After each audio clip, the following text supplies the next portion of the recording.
반갑습니다. 지병근 세무사입니다. 이렇게 공무원 연금공단 주최로 해가지고 강의를 하게 돼서 너무 반갑고요. 또 영광스럽게 생각합니다. 오늘 제가 준비한 강의는 주택임대 종합소득세 신고 및 절세 전략에 대해서 한번 준비를 해봤습니다. 최근에 이제 전월세 신고 제도가 이제 도입이 돼가지고 물론 이제 과태료 부과는 1년이 유예가 되는데 실질적으로 2021년 6월 1일 이후에 주택을 임대한 경우에는 전월세 얼마를 받고 있는지 임대료 또는 전세를 얼마를 받고 있는지 의무적으로 신고하게 되어 있습니다. 그렇게 그 제도가 이제 본격적으로 시행이 된다고 하면은 그동안에 저희가 주택 임대 소득에 대해서 많이 누락을 했었는데 다 드러난다는 거죠. 그렇기 때문에 주택 임대 소득이 앞으로는 과세 관청에서도 중점적으로 관리되는 소득 중에 하나가 될 것 같고, 그러한 상황에서 어떻게 주택 임대 소득에 대해서 합법적으로 절세할 수 있는지를 같이 한번 상의해 보고자 제가 여러분들 앞에 섰습니다. 그래서 오늘 강의는 총 5가지 파트로 이렇게 준비를 했습니다. 임대소득이 있다고 해가지고 모두 다 세금 신고를 해야 되느냐? 그건 아니거든요. 그래서 주택임대소득 과세 대상, 즉 신고해야 되는 대상이 어떤 건지 한번 살펴볼 거고, 두 번째는 주택임대 수익금액에 따라서 종합소득세 신고 방법이 달라집니다. 분리과세냐 종합과세냐 두 가지로 구분이 되는데 어떻게 주택임대 수익금액을 산정하는지, 그리고 분리과세, 종합과세를 가 선정됐었을 때 계산 방법을 어떻게 계산하는지에 대해서 한번 살펴볼 거고, 그리고 실질적으로 주택임대소득이 이제 종합소득세 절세 방법이 어떤 것들이 있는지 같이 한번 보도록 하겠습니다. 이게 이제 오늘 강의의 하이라이트라고 이렇게 보시면 될 것 같고요.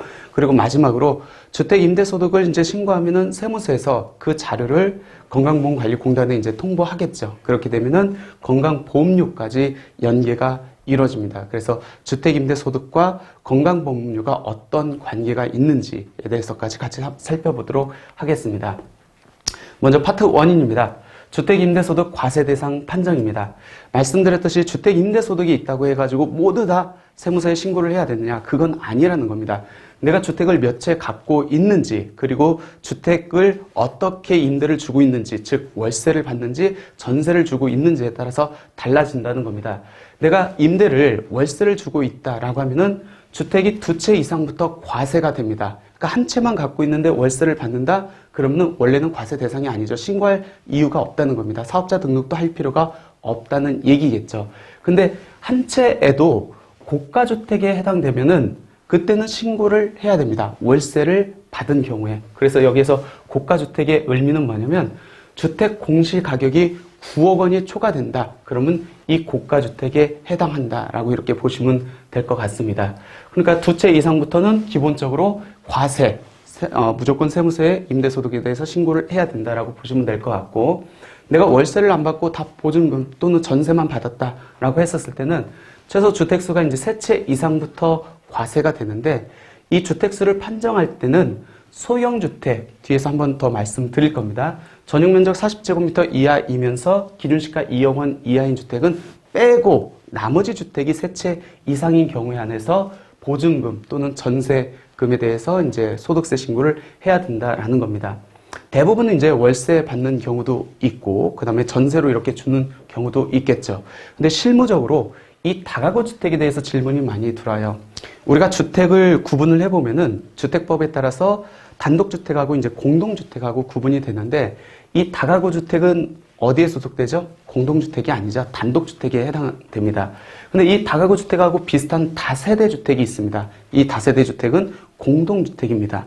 예를 들어서 한 채를 갖고 있는데 그 안에 15세대가 이제 들어가 있다라고 하면은 이 건물이 다세대 주택이다. 나는 15채를 갖고 있기 때문에 무조건 월세가 2채 이상이므로 세무신고를 해야 되는 거고, 만약 그 건물이 다세대 주택이 아니고 다가구 주택이다. 그러면은 나는 한 채를 갖고 있어요. 그러면 1주택에 월세 받고 있으면은 원칙적으로 세금 신고를 안 해도 되죠. 근데 그 주택이 고가주택이다. 주택 공시가격이 9억 원을 초과했다. 그럴 경우에는 과세 대상에 해당된다. 결론적으로 다가구 주택 같은 경우는 주택 공시가격이 얼마인지에 따라서 주택 임대소득에 대해서 신고를 해야 되는지 안 해도 되는지가 달라진다는 얘기입니다. 주택 공시가격 9억 원이 초과되면은 월세가 있으면은 신고를 해야 되는 거고, 9억 원 이하다 그러면은 이 다가구 주택에서 월에 1,000만 원의 임대 수익이 나온다 할지라도 신고할 필요는 없다라고 이렇게 보시면 될 것 같아요. 그럼 중요한 게 주택수 계산이겠네요. 왜 그러냐면 월세 같은 경우는 두 채 이상부터, 전세 받은 경우에는 세 채 이상부터 그 소득세 신고 대상에 해당되기 때문에 이 주택수 산정이 굉장히 중요하겠네요. 우리가 주택임대소득 과세 대상에 해당되는지, 즉 세무서에 소득세 신고를 해야 되는지 여부 판정할 때 주택수는 임대하는 주택수만 갖고 판정하는 게 아니고 소유한 주택수를 다 갖고 판정을 합니다. 대신에 본인과 배우자의 주택만 합산해서 주택수를 계산합니다. 예를 한번 들어볼까요? 남편이 한 채 갖고 있습니다. 이 주택에는 거주하고 있어요. 그리고 B주택은 부인 명의로 되어 있습니다. 그리고 자녀가 또 C주택을 갖고 있습니다. 동일한 주소에 같이 살고 있다고 했었을 때 남편, 부인, 자녀는 한 세대를 이루죠. 그러니까 1세대 3주택에 해당합니다. 근데 주택임대소득이 과세 대상이 되느냐 여부는 자녀는 동일 세대에 해당한다 할지라도 합산되지 않습니다. 부부만 합산되거든요. 그럼 남편과 부인인데 임대하고 있는 주택수는 한 채지만 임대하고 있는 주택수만을 갖고 주택수를 판정하는 게 아니고 내가 거주하는 또 소유하고 있는 주택수를 포함해서 주택수를 산정하기 때문에 여기에서는 주택수가 한 채, 두 채입니다. 그죠?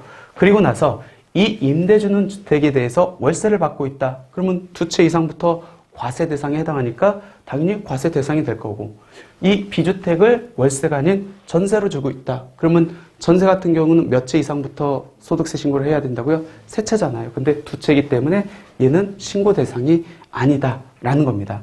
과세 대상에 해당된다고 하면 사업자 등록을 해야 되는 거고, 의무적으로 과세 대상에 해당하지 않으면 사업자 등록을 할 필요가 없겠죠. 그동안 과세관청에서는 주택임대소득에 대해서 뭐 크게 신경을 쓰지 않았습니다. 근데 이제 작년도부터 이제 본격적으로 주택임대소득에 대해서도 많이 신경을 썼죠. 그리고 법을 바꿔놔가지고 주택임대소득 과세 대상자, 즉 월세로 받는 경우에는 두 채 이상, 그 다음에 전세로 받는 경우는 세 채 이상부터 그 과세 대상자에 해당하는 사람이 만약 사업자 등록을 안 했을 때, 여기서 사업자 등록은 세무서의 사업자 등록을 의미합니다. 그럴 경우에는 임대 수익 금액의 0.2%를 가산세를 부과하겠다는 겁니다. 그러니까 페널티가 있는 거죠. 그러니까 주택임대소득 과세 대상자에 해당하면은 의무적으로 세무서에 사업자 등록을 해야 되는 게 맞습니다. 가끔씩 세무서에 사업자 등록하고 그 다음에 지방자치단체에 등록하는 임대사업자 등록하고 혼동하시는 분이 많이 있습니다. 먼저 세무서의 사업자 등록은 주택임대소득 과세 대상자에 해당한다고 하면은 무조건 의무적으로 해야 됩니다. 안 했을 때 임대 수익 금액의 0.2%의 가산세가 부과되는 거죠. 그러니까 사업자 등록을 했기 때문에 과세관청의 관리 대상이 된다는 겁니다. 그러니까 사업자 등록한 사람은 사업장 현황 신고도 해야 되고 임대소득에 대해서 종합소득세 신고도 해야 된다는 겁니다. 이에 반면에 임대사업자 등록은 뭐죠? 내가 민간임대주택법에 의해서 지방자치단체에 임대사업자로 등록하는 겁니다. 이거는 강제사항이 아니에요. 선택사항입니다. 근데 왜 사람들이 선택사항임에도 불구하고 지방자치단체 임대사업자로 등록을 하려고 하죠? 그렇죠. 세제 혜택 때문에 그렇습니다. 지방자치단체 및 세무서의 양쪽 다 임대사업자로 등록을 하면은 내가 세제 혜택, 취득부터 보유, 처분 단계에 있는 다양한 세제 혜택을 적용받을 수 있습니다. 물론 요건 충족은 해야겠죠. 그렇기 때문에 임대사업자 등록은 굳이 내가 의무적으로 해야 되는 사항은 아니고 선택적으로 하는 사항이다. 하지만 주택임대소득 과세 대상자가 해당한다고 하면 사업자에 등록하는 것은, 세무서에 사업자 등록을 하는 것은 무조건 강제사항이다 라고 이렇게 보시면 될 것 같습니다. 첫 번째 파트는 우리가 주택임대소득 과세 대상자에 해당하는지 여부에 대해서 살펴봤습니다. 주택임대소득 과세 대상자에 해당하려면 월세를 주고 있는 경우는 두 채 이상부터, 그 다음에 전세를 주고 있는 경우에는 세 채 이상부터 주택수가 있어야 되는 거고, 그때 주택수 판정은 나하고 배우자 것만 합산된다. 직계 존속, 직계 비속은 동일 세대에 있다 할지라도 이 주택은 제외하고 판정을 한다. 그리고 임대 주고 있는 주택만 갖고 판정을 하는 게 아니고 내가 소유하고 있는 또는 거주하고 있는 주택까지 갖고 판정을 한다라고 보시면 될 것 같고, 주택임대소득 과세 대상자에 해당하면은 반드시 의무적으로 세무서에 주택임대 사업자 등록증, 면세 사업자거든요. 왜 그러면 주택임대는 과세, 부가세가 부과되지 않는 면세 사업자이기 때문에 면세 사업자로 등록을 해야 된다. 그리고 참고적으로 지방자치단체의 임대사업자 등록은 선택사항이고 굳이 내가 필요 없으면 안 해도 되고 내가 세제 혜택을 적용받고자 하면은 뭐 지방자치단체도 임대사업자 등록을 할 수 있다라고 이렇게 정리하시면 될 것 같습니다. 첫 번째 강의는 이렇게 마치겠습니다. 반갑습니다. 두 번째 시간입니다. 이번에 두 번째 시간은 주택임대 수익금액에 따른 종합소득세 신고 방법이 어떤 것들이 있는지 한번 같이 살펴보도록 하겠습니다. 전제 조건은 주택임대소득 과세 대상자에 해당한다는 전제 조건입니다. 그래야 세무서에 이제 사업자 등록을 내고 종합소득세 신고를 하게 되기 때문에 그렇습니다. 주택임대 수익금액에 따른 종합소득세 신고 방법은 크게 두 가지로 구분이 됩니다. 첫 번째는 분리과세라는 방법이고 두 번째는 종합과세라는 방법입니다. 분리과세는 뭐냐면 우리가 이게 임대소득이 종합소득의 일종이에요. 종합소득이라는 것은 이자, 배당, 근로, 연금, 사업, 기타 소득을 합해가지고 한꺼번에 합해가지고 세금 신고를 원칙적으로 해야 되는 게 맞죠. 그럼에도 불구하고 분리과세라는 것은 다른 소득과 즉 금융이라든지 사업이라든지 근로소득이 있는데 이 소득과 합산하지 않고 이 주택 임대 소득만을 갖고 세금을 계산한다는 방식입니다. 우리가 합산하면은 종합소득세율이 누진세율 체계거든요. 소득이 합하면 더 커지기 때문에 더 높은 세율이 적용됩니다. 근데 그 소득을 합하지 않고 이 주택 임대 소득만 갖고 세금을 계산하기 때문에 상당히 유리하죠. 근데 이 분리과세 방법을 취할 수 있는 것은 주택 임대 수익 금액이 2천만 원 이하인 경우에 한해서 취할 수 있다. 2천만 원을 넘는다 그러면은 종합과세, 즉 주택 임대 소득과 다른 소득, 금융이라든지 사업이라든지 근로소득을 합해가지고 세금을 계산해야 됩니다. 만약 분리과세로 신고를 한다라고 하면은 세율 자체는 14%가 적용됩니다. 계산 순서는 뒤에서 한번 같이 보도록 할게요. 종합과세로 신고를 한다 그러면은 우리 소득세 세율이 8단계 누진세율로 되어 있거든요. 6에서 45% 세율이 적용됩니다. 그러면 분리과세가 오히려 이 종합과세는 제일 낮은 세율이 6%이기 때문에 분리할 수 있지 않습니까? 맞습니다. 분리할 수 있어요. 왜? 14%보다 6%가 작기 때문에. 그래서 주택 임대 수익 금액이 2천만 원 이하인 사람은 분리과세로 신고를 해도 되고 종합과세로 신고를 해도 되고 선택할 수 있는 길을 열어주었습니다. 그러면 제일 중요한 게 분리과세로 할지 종합과세로 할지는 내가 선택사항은 아니네요. 왜? 주택임대 수익금액에 따라 달라지겠네요. 그럼 제일 중요한 게 주택임대 수익금액을 산정하는 게 키포인트겠네요. 그거에 따라서 종합소득세 신고 방법이 달라지기 때문에 이때 주택임대 수익금액은 세 가지를 합해서 이제 계산을 합니다. 첫 번째가 임대료예요. 월 임대료 곱하기 임대 월수. 두 번째는 간주 임대료입니다. 왜냐면 내가 전세로만 받았어요. 그러면 월 임대료가 아무것도 없잖아요. 그러면 전세로 받으면은 수익 금액이 아무것도 없고 월세로 받으면 수익 금액이 바로 카운팅되고 형평이 안 맞잖아요. 그래서 전세로 받은 경우에는 그 전세 보증금의 일정 이자율을 곱해가지고 수익 금액을 산정하도록 되어 있습니다. 그게 이제 간주 임대료다라고 보시면 될 것 같고, 세 번째는 관리비입니다. 관리비도 수익 금액에 해당합니까? 라고 이렇게 질문하시는 분들이 있는데 이게 소득세법 집행 기준에 이렇게 나와 있어요.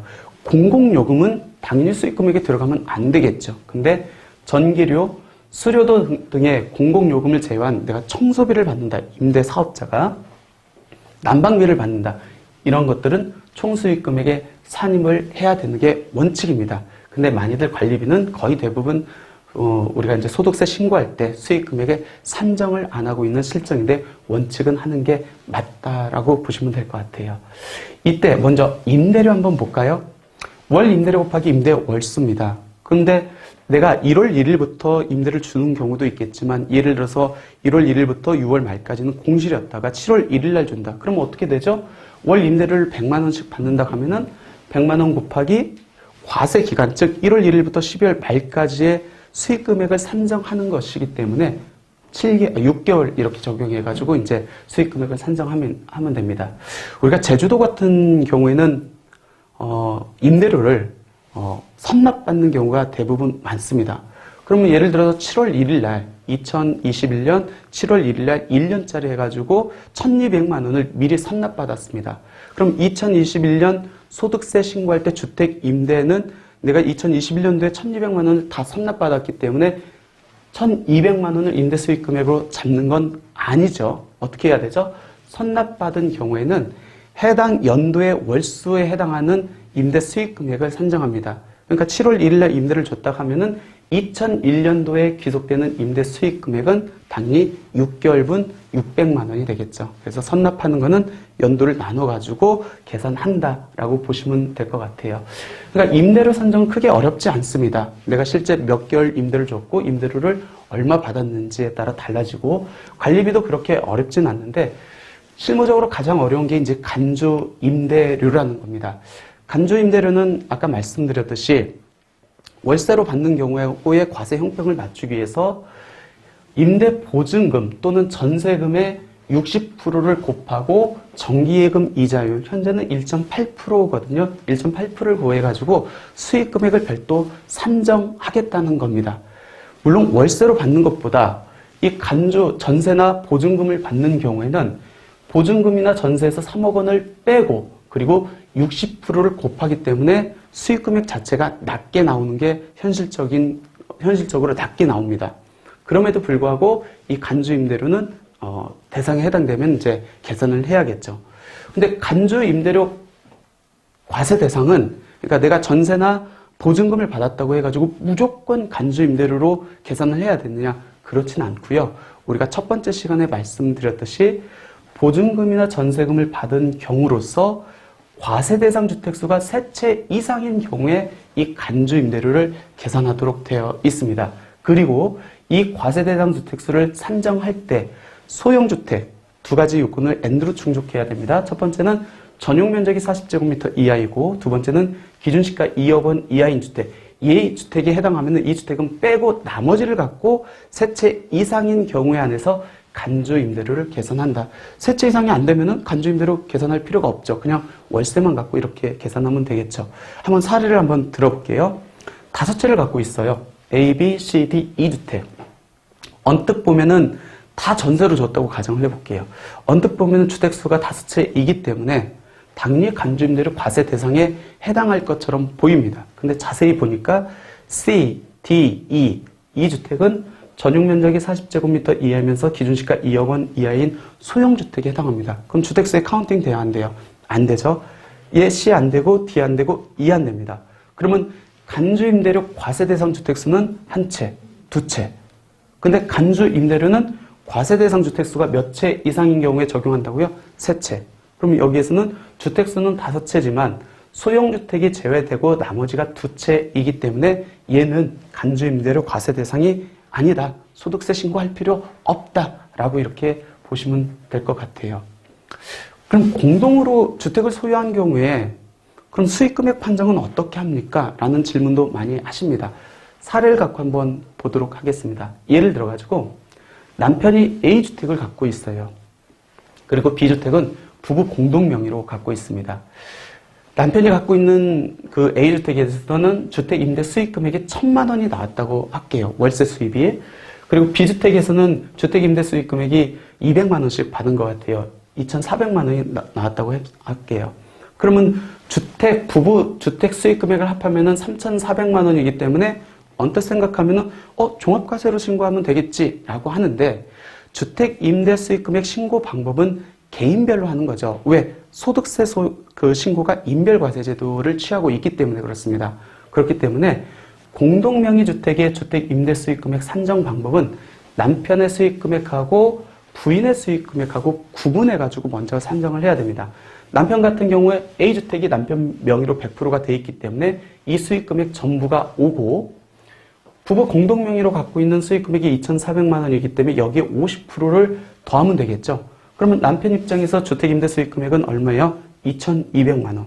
2천만 원이 넘기 때문에 분리과세가 아닌 종합과세로 남편은 신고를 해야 되는 거고, 즉 다른 소득이 있다. 남편이 근로라든지 사업이라든지 금융소득이 있다. 그럼 그 소득까지 합해서 신고를 해야 되는 거고, 부인 입장에서는 부인은 어떻게 되죠? 이 B주택의 50%만 갖고 있죠. 그러면 1,200만 원만 부인의 주택임대 수익금액이 됩니다. 그럼 부인 입장에서는 분리과세나 종합과세 중 유리한 방법을 선택해가지고 신고를 하면 된다라고 이렇게 보시면 될 것 같아요.